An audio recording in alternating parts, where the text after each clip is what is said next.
अस्सलामुअलैकुम। 5 दिसंबर 1945 में पाँच एयरक्राफ्ट निकलते हैं यूएस नेवी के फ्लोरिडा के सिटी से और अपनी डेली ट्रेनिंग के लिए। उनकी डेली ट्रेनिंग के जो टोटल स्पैन टाइम था वो था 3 घंटे के लिए और वो निकलते हैं अपने ट्रेनिंग के लिए। ये जो 5 एयरक्राफ्ट होते हैं इसके अंदर टोटल 14 क्रू मेंबर्स होते हैं जिनको लीड कर रहे होते हैं एक हाईली एक्सपीरियंस्ड जो लीडर होते हैं लेफ्टिनेंट चार्ल्स टायलर, जो उनको लीड कर रहे होते हैं। 2 घंटे बाद जब वो ईस्ट में फ्लोरिडा के ईस्ट में पहुंचते हैं तो उनको ये पता चलता है कि जो उनके कंपास है वो काम नहीं कर रहा और जो दूसरे इंस्ट्रूमेंट्स हैं वो भी काम नहीं कर रहे ठीक से। वो अपने बैकअप कंपास को देखते हैं मगर बैकअप कंपास भी उनका काम नहीं कर रहा होता, जिसकी वजह से उनको ये नहीं पता होता कि वो किस दिशा में। I'm over land but it's broken. I'm sure I'm in the Keys but I don't know how far down and I don't know how to get to Fort Lauderdale. इसके बाद कुछ टाइम के बाद अभी तक मौसम ठीक था मगर आहिस्ता आहिस्ता मौसम ख़राब होने लग जाता है और शाम भी होने लग जाती है। 456 पे जो लेफ्टिनेंट चार्ल्स टायलर जो लीडर होते हैं उनको ये लगता है कि वो गल्फ मैक्सिको के ऊपर है, अब उनको ईस्ट की तरफ जाना चाहिए और इस टाइम पे जो मौसम था वो भी आहिस्ता आहिस्ता बिगड़ने लग जाता है। वो अपने क्रू मेंबर्स को ये ऑर्डर देते हैं रेडियो ट्रांसमिट के ज़रिए से कि अब वो ईस्ट की तरफ चले जाएँ, मगर इसके कुछ देर के बाद एक रेडियो ट्रांसमिट सुनने को मिलती है जिसके अंदर कुछ मेंबर्स कह रहे होते हैं कि हमें वेस्ट की तरफ जाना चाहिए, तभी हम फ्लोरिडा के जो सिटी में है वहाँ पे लैंड करके घर पहुँच सकते हैं।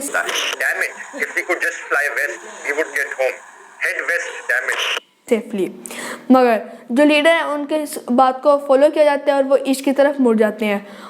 ये माना जाता है कि जब ये जो थी तब वो असल में 370 किलोमीटर वेस्ट में अगर जाते हैं तो फ्लोरिडा से दूर थे 370 किलोमीटर। उसके बाद जो लेफ्टिनेंट चार्ल्स टायलर होते हैं उनकी तरफ से एक आखिरी रेडियो ट्रांसमिट आती है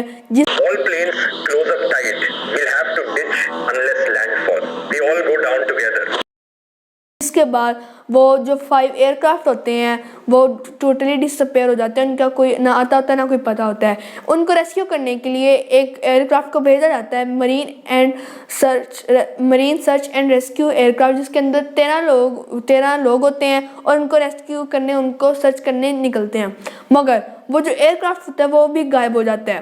पहले जो फ्लाइट 19 उसके बाद मरीन सर्च एंड रेस्क्यू, ये जो 2 एयरक्राफ्ट होते हैं ये टोटली गायब हो जाते हैं और जिसके अंदर 14 क्रू मेंबर्स फ्लाइट 19 के और 13 crew members marine search and rescue के बिल्कुल डिसअपेयर हो जाते हैं। और ये माना जाता है कि जहाँ पे ये 2 एयरक्राफ्ट डिसअपेयर हुए थे उस जगह वो थी बरमूदा ट्रायंगल। तो आज की वीडियो में आपको बताऊंगा बरमूदा ट्रायंगल की मिस्ट्री और जो बरमूदा ट्रायंगल का जो असल राज है, असल जो उसके पर क्या थ्योरीज सारी डिस्कस करूंगा इस वीडियो में, तो एंड तक बनी रहिएगा ताकि आपको जो है बरमूदा ट्रायंगल की जो असली सच है वो पता लगे। तो चलें इस वीडियो को ऐसे स्टार्ट करते हैं।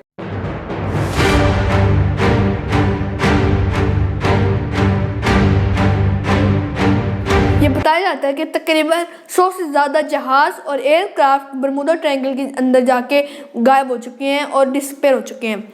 बरमूदा ट्रायंगल जो बेसिकली फ्लोरिडा से लेके एक छोटा सा शहर है जिसका नाम पोर्टो रिको से लेके बरमूदा कंट्री तक एक पूरा ट्रायंगल बनता है, जिसका टोटल जो एरिया है वो है 5 लाख स्क्वायर मीटर, जिसके अंदर ये पूरा बरमूदा ट्रायंगल है। 500 साल से भी पहले के बरमूदा ट्रायंगल के किस्से मशहूर हैं, जिसकी वजह से ये एक बहुत बड़ी मिस्ट्री भी है क्योंकि यहाँ पे बहुत ज़्यादा बड़े बड़े एयरक्राफ्ट और बड़े बड़े जहाज़ गायब हो चुके हैं, जिसमें से एक मैं आपको बताता हूँ। 1492 में क्रिस्टोफर कोलंबस थे जिन्होंने वर्ल्ड को एक्सप्लोर करने के लिए निकले हुए थे।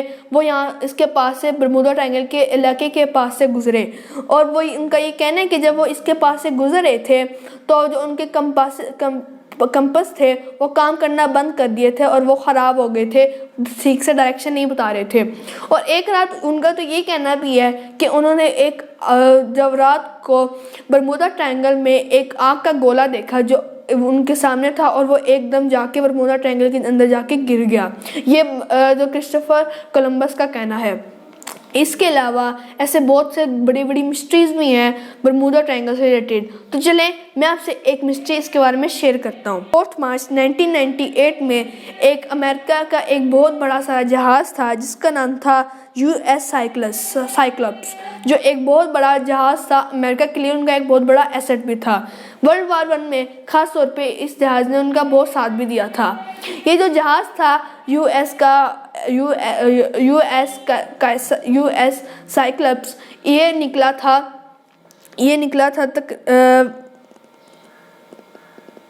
वाशिंगटन के पास एक शहर था जिसका नाम है बाल्टीमोर, जहाँ से उस US साइक्लॉप्स ने निकलना था और ब्राज़ील जाना था। इसके अंदर बहुत सारा सामान भी था और तकरीबन 306 क्रू मेंबर्स इसके अंदर थे। 3 लोगों के साथ साथ इसके अंदर तकरीबन 11,000 मैग्नीस भी था, 11,000 टन मैग्नीस भी था। इसके बाद जो टोटल ड्यूरेशन था इसका पहुंचने में ब्राज़ील तक वो था 9 दिनों का, मगर रास्ते में ही जो ये पहले एक रेडियो ट्रांसमिट आई थी जिसमें था कि जो वेदर है वो क्लियर है, सब कुछ ठीक जा रहा है, मगर वो आखिरी ट्रांसमिट थी। उसके बाद 306 लोगों के साथ ये जो पूरी एक शिप थी ये US साइक्लॉप्स की, ये गायब हो गई थी, डिसअपेयर हो गई थी। ना ही कोई बॉडी मिली और ना ही कोई ऐसा पीस मिला जो कह सकें कि ये उस शिप का था। ये तो थी एक स्टोरी। इसके अलावा अगर आपको ये स्टोरी अगर थोड़ी भी इतनी मिस्टीरियस नहीं लगी तो अब मैं जो आपको स्टोरी सुनाऊंगा ये आपको मिस्टीरियस भी लगेगी और थोड़ी हॉरर भी लगेगी। ये स्टोरी है एक बहुत बड़े जहाज़ की जिसका नाम था एलन ऑस्टिन था इस जहाज़ का नाम। ये बरमूडा ट्रायंगल से तो नहीं जा रहा था बल्कि इसने जाना था लंदन से न्यूयॉर्क में जा रहा था। जो ये एलन ऑस्टिन था इसको रास्ते में एक और जहाज़ नज़र आया, एक बहुत सस्पिशियस सा जहाज़, जो एक बहुत उसका जहाज़ का उनके बारे में जो उसके अंदर क्रू मेंबर्स थे उनको, एलन ऑस्टिन के अंदर जो क्रू मेंबर्स थे उनको जहाज़ के बारे में कुछ नहीं पता था। जो उनके जो कैप्टन थे उन्होंने जब स्पाई ग्लास से देखा उस जहाज़ के अंदर तो उनको कोई भी उसके अंदर ना कोई इंसान नज़र आया, बस वो जहाज़ अकेला जहाज़ था। और जब कैप्टन ने सोचा कि इस जहाज़ को देखा जाए तो वो कैप्टन उसके अंदर गए और उन्होंने वहाँ पे देखा सारा सामान उधर सेट था जैसे एक आम जहाज़ में सामान होता है। और उस दौर में बहुत से लोगों को पायरेट्स का भी खतरा होता था, मगर ऐसा नहीं लग रहा था कि जो ये शिप है ये पायरेट से लूटेड हो, क्योंकि इसके अंदर जो कीमती सामान था वो भी अपनी जगह पे बिल्कुल महफूज था। इसके बाद एलन ऑस्टिन के जो कैप्टन थे वो अंदर गए तो उन्होंने ये सोचा कि क्यों ना अब हम वहाँ जाके उसके अंदर मैं अपने कुछ क्रू मेंबर्स को रख देता हूँ, जिसकी वजह से क्रू मेंबर्स को छोड़ देता हूँ और जो ये दोनों जहाज़ हैं ये साथ मिलके जाएं और वहाँ पे न्यूयॉर्क पहुँच सकें। एलन ऑस्टिन के कैप्टन ने सोचा कि क्यों ना इस जो ये जहाज़ है इसको मैं अपने साथ ले चलूँ, और उन्होंने अपने कुछ क्रू मेंबर्स को जहाज़ के ऊपर भेज दिया। 2-3 दिन तक तो उनका सफ़र सही गुजरा, मगर उसके बाद एक ऐसा तूफ़ान आया जिसकी वजह से वो जो जहाज़ था वो डिसअपेयर हो गया, वो गुम गया, और जो एलन ऑस्टिन था वो अलग हो गया। इसके बाद वो जो कैप्टन थे, एलन ऑस्टिन के जो कैप्टन थे, वो स्पाई ग्लास से दोबारा जहाज़ को ढूंढने की कोशिश कर रहे थे कि वो जहाज़ मिल जाए, और उनको वो जहाज़ नज़र आ भी गया। मगर यहाँ पे खराने वाली ये बात थी कि जो जहाज़ के अंदर क्रू मेंबर्स थे उनमें से कोई क्रू मेंबर्स में था ही नहीं, और ये कहा जाता है कि ऐसा उन्होंने दोबारा किया, उस जहाज़ को दोबारा लेके उसके ऊपर दोबारा क्रू मेंबर्स को भेजा, और उसके बाद दोबारा एक तूफ़ान आया और वो जहाज़ में जो क्रू मेंबर्स थे वो दोबारा गायब हो गए। मैं आपको ये बताता चलूँ कि जो स्टोरी है इसके ऊपर बिलीव करना ज़रा थोड़ा मुश्किल है, क्योंकि ये एक बहुत पुरानी स्टोरी है, उसके कोई एविडेंस भी नहीं है ऐसे कि इस स्टोरी पर बिलीव किया जा सके। और जो ऐसी स्टोरीज़ होती हैं जो एक ऐसी मतलब कि पुराने टाइम की चलती आ रही हैं उनको हम लेजेंड्स भी कहते हैं या अर्बन लेजेंड। ये भी जो स्टोरी है ये एक तरीके की लेजेंड ही है, और इसके ऊपर थोड़ा बिलीव करना वो एक साइंटिफिक बात से ठीक नहीं है। इसके बाद ये कहा जाता है कि जब वो एलन ऑस्टिन का जहाज़ वापस न्यूयॉर्क पहुंचा तो जब वो कैप्टन ने उसके मालिक को ये बात बताई तो फिर मालिक ने उस जहाज़ को एक जर्मनी की कंपनी को बेच दिया, और जर्मनी की कंपनी ने उसका नाम चेंज करके मेटा रखा। जी, मेटा वही नाम जो अभी मार्क ज़करबर्ग ने फेसबुक का नाम चेंज करके रखा है मेटा। इसके बाद जैसा कि मैंने आपको बताया कि ये एक तरीके की लेजेंड है, और जो बरमूदा ट्रायंगल है वो भी एक तरीके की लेजेंड है। लोगों ने इसको इतना मशहूर कर दिया जिसकी वजह से इसकी मिस्ट्रीज इतनी फैल चुकी हैं, और ऐसी अल्टरनेटिव थ्योरीज फैल चुकी हैं। ये जितनी भी स्टोरीज़ हैं इनमें से तो आधी से ज़्यादा स्टोरीज बिल्कुल ही झूठ और फेक बनाई गई हैं लोगों के तरफ से। अब मैं आपको बताता हूँ कुछ ऐसी बेकार थ्योरीज, अल्टरनेट थ्योरीज जो लोगों ने बनाई हैं। पहली थ्योरी कि लोग ये कहते हैं कि जितने भी अभी तक जहाज़ और एयरक्राफ्ट समुद्री जहाज़ और एयरक्राफ्ट गायब हुए हैं, इनके पीछे एलियंस का हाथ है। जैसे मैंने आपको पहले बताया था कि लोगों ने द पिरामिड ऑफ गिज़ा के बारे में भी ये बात बनाई हुई थी कि एलियंस ने ये पिरामिड बनाया है, और जबकि इधर भी लोग इनका मानना है कि जितने भी एयरक्राफ्ट और जितने भी शिप्स गायब हुए हैं इन्होंने एलियन की तरफ से गायब हुए हैं। इसके बाद कुछ लोग थे भी कहते हैं कि जो बरमूदा ट्रायंगल के नीचे एक सी मॉन्स्टर रहता है जो इन जहाज़ों को गायब कर देता है, और वो जहाज़ यूँ डिसअपीयर हो चुके हैं। और कुछ लोग का ये भी मानना है कि जो वो ओशन है बरमूदा ट्रायंगल का, वो ओशन इस तरह का है कि वहाँ पर जो भी जहाज़ जाता है वो उसके अंदर जाके सिंक हो जाता है। मगर ये तो सारी ऑल्टरनेटिव थ्योरीज और ऐसी थ्योरीज हैं कि जिनके ऊपर यकीन करना एक अच्छी बात नहीं है। लोगों की बनाई हुई एक फजूल सी थ्योरीज हैं। मैं इस वीडियो में अब आपके साथ कुछ ऐसे साइंटिफिक थ्योरीज शेयर करूंगा जिसके ऊपर हम थोड़ा बिलीव कर सकते हैं, मगर एविडेंस इन थ्योरीज के ऊपर भी एग्जैक्ट कोई नहीं है, सिर्फ ये साइंटिस्ट की तरफ से थ्योरीज बनाई गई हैं। सबसे पहले थ्योरी मैग्नेटिज्म के ऊपर। मैं आपको बताता चलूँ जो कंपास होता है उसके अंदर जो नॉर्थ पोल हमें शो कर रहा होता है वो नॉर्थ पोल होता है मैग्नेटिक नॉर्थ पोल, ना कि जियोग्राफिक नॉर्थ पोल। और मैग्नेटिक नॉर्थ पोल और जियोग्राफिक नॉर्थ पोल में थोड़ा ही फासला होता है, ज़्यादा फासला नहीं होता जैसे आप पिक्चर में देख सकते हैं। और जो कैप्टन होते हैं, जो शिप्स के कैप्टन होते हैं, वो इन दोनों को ही नज़र में रखते हुए फिर ही अपनी डायरेक्शन को फॉलो करते हैं। मगर कुछ अर्थ की ऐसी जगह, कुछ ऐसे पॉइंट्स होती हैं जहाँ पे ये जो दोनों magnetic north pole, geographic north pole एक ही जगह पे मिल जाते हैं, और उन्हें हम कहते हैं एगोनिक लाइंस भी उन्हें कहते हैं। और मैं आपको बताती हूँ जो ये एगोनिक लाइंस होती हैं कोई एक परमानेंट जगह पे नहीं होती, बल्कि ये टाइम टू टाइम अपनी पोजीशन को चेंज कर देती हैं। मगर 200 से 300 साल तक अभी तक जो ये एगोनिक लाइंस हैं ये बरमूदा ट्रायंगल के पास ही लाया करती हैं, जहाँ पे जो मैग्नेटिक नॉर्थ पोल और जो जियोग्राफिक नॉर्थ पोल होता है वो एक बन जाता है, जिसकी वजह से जो कैप्टन होते हैं उनको थोड़ी मुश्किल आती है डायरेक्शन को अपनी कि कौन ये सही डायरेक्शन को देखने में थोड़ी मुश्किल होती है। इसके अलावा जो दूसरा पॉइंट है वो ये है कि जो उसका शैलो एरिया, जो बरमूदा ट्रायंगल है उसके अंदर जो नीचे से जो उसका पानी है वो बहुत शैलो पानी है, बहुत गहरा पानी है। और कुछ ऐसी जगह भी हैं जहाँ पे मिट्टी के कुछ ऐसे ढेर हैं जिसमें जो शिप्स थी पुराने टाइम की वो फंस जाती थी और वहाँ पर टोटली स्टक होके डूब जाती थी। जो एक वजह ये भी है बरमूदा ट्रायंगल की जो मिसिंग जो एयरक्राफ्ट और शिप्स के बारे में। शिप्स की तो ये लॉजिक हो गई। अब जो तीसरी है वो है हरिकेन्स, मतलब कि जो बरमूदा ट्रायंगल थे यहाँ पे टाइम टू टाइम बहुत ज़्यादा स्टॉर्म्स और हरिकेन्स आते थे, जिसकी वजह से जो एयरक्राफ्ट होते थे वो भी एयरक्राफ्ट और जो शिप्स होती थी इन दोनों को थोड़ा थोड़ा इसके ऊपर असरात आते थे। और मैं आपको अगर इसका फोर्थ बताऊं तो वो है मीथेन। जो फोर्थ पॉइंट है वो है मीथेन हाइड्रेट, जो एक और थ्योरी है। बेसिकली अगर पानी में मीथेन थोड़ी ज़्यादा हो कि ज़्यादा मिकदार में मीथेन हो तो वो जो पानी की डेंसिटी है उसको कम कर सकती है।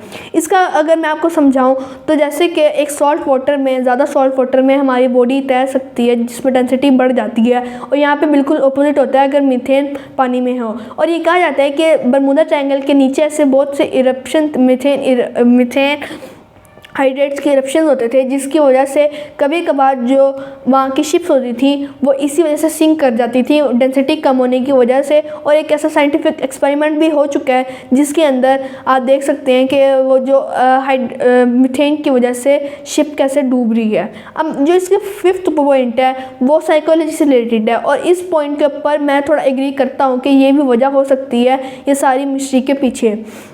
और ये फिफ्थ पॉइंट है जो बेसिकली एक हमारी साइकोलॉजी है, फ्रीक्वेंसी इल्यूजन।